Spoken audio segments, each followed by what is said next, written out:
प्रदेश कांग्रेस मुख्यालय में आयोजित पत्रकार वार्ता को संबोधित करते हुए मध्य प्रदेश कांग्रेस मीडिया विभाग के अध्यक्ष मुकेश नायक ने बीजेपी पर निशाना साधा है, जहां उन्होंने कहा कि लोकसभा में नेता प्रतिपक्ष और अखिल भारतीय कांग्रेस कमेटी के पूर्व अध्यक्ष राहुल गांधी के भाषण को लेकर भाजपा ने जिस तरह से देश की जनता को गुमराह किया है, उनकी कही गई बात और अभिप्राय को बदलने का सबसे निकृष्ट उदाहरण है जो भाजपा ने देश की जनता के सामने रखा है। देखिए ये खास रिपोर्ट। नायक ने कहा कि सांप्रदायिक और विभाजनकारी शक्तियां अलगाववादी शक्तियां और भारत के समतावेशी और समावेशी शक्तियां हैं। खासकर भाजपा की तरफ राहुल गांधी ने इशारा किया है कि भाजपा के लोग पूरे देश में अशांति फैलाते हैं, हिंसक वातावरण फैलाते हैं। में राहुल गांधी के भाषण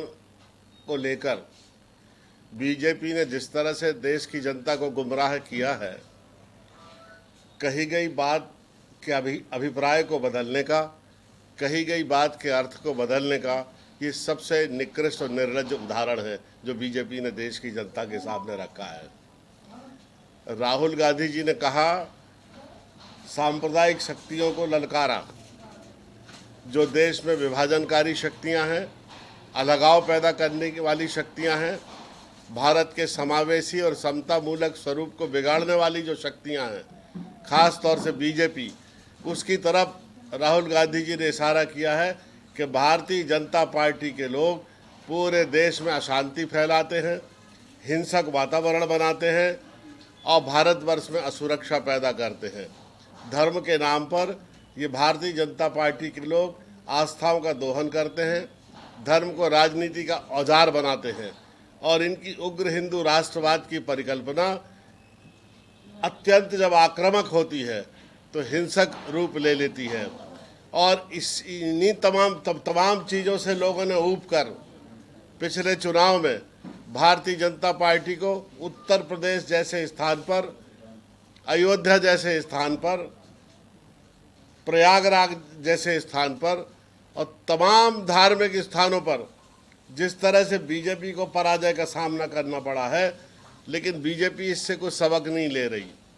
नायक ने कहा कि धर्म के नाम पर भाजपा के लोग आस्थाओं का दोहन करते हैं, धर्म को राजनीति का औजार बनाते हैं और इनकी उग्र हिंदू राष्ट्रवाद की परिकल्पना अत्यंत आक्रामक होती है तो हिंसक रूप ले लेती है। और इन्हीं तमाम बातों से ऊबकर पिछले चुनाव में भाजपा को अयोध्या, उत्तर प्रदेश और प्रयागराज जैसे स्थानों पर और तमाम धार्मिक स्थानों पर भाजपा को पराजय का सामना करना पड़ा है, लेकिन भाजपा इससे कोई सबक नहीं ले रही है। वो कभी भी भारत के लोगों की भावनाओं को,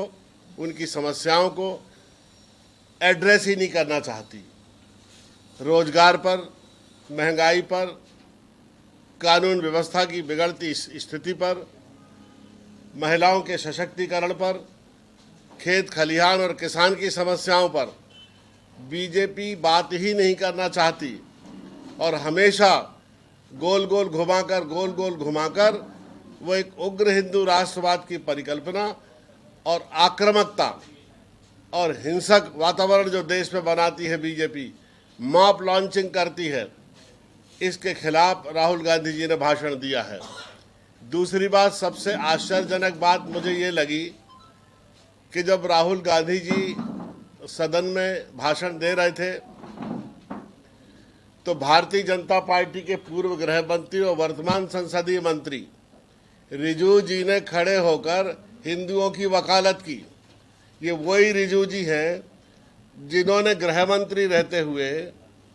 सार्वजनिक रूप से एक पत्रकार वार्ता में ये कहा था कि हम तो गौ का मांस खाते हैं, गाय का मांस खाना हमारे कल्चर में है, हमारी परंपरा में है। अब आप सोचिए कि मोदी जी और शाह जी और बीजेपी के नेता, विश्व हिंदू परिषद और बजरंग दल ये कहती है कि गौ माता में 33 करोड़ देवता निवास करते हैं। हम लोग भी ये मानते हैं। अब आप बताइए, आपके 33 करोड़ देवताओं को खाने वाला आदमी आपके बगल में बैठा हुआ है, उसको क्यों नहीं हटाते आप? कुल मिलाकर देखा जाए तो प्रदेश कांग्रेस मुख्यालय में आयोजित पत्रकार वार्ता को संबोधित करते हुए मध्य प्रदेश कांग्रेस मीडिया विभाग के अध्यक्ष मुकेश नायक ने बीजेपी पर निशाना साधा है। Bureau report, MP news, Bhopal.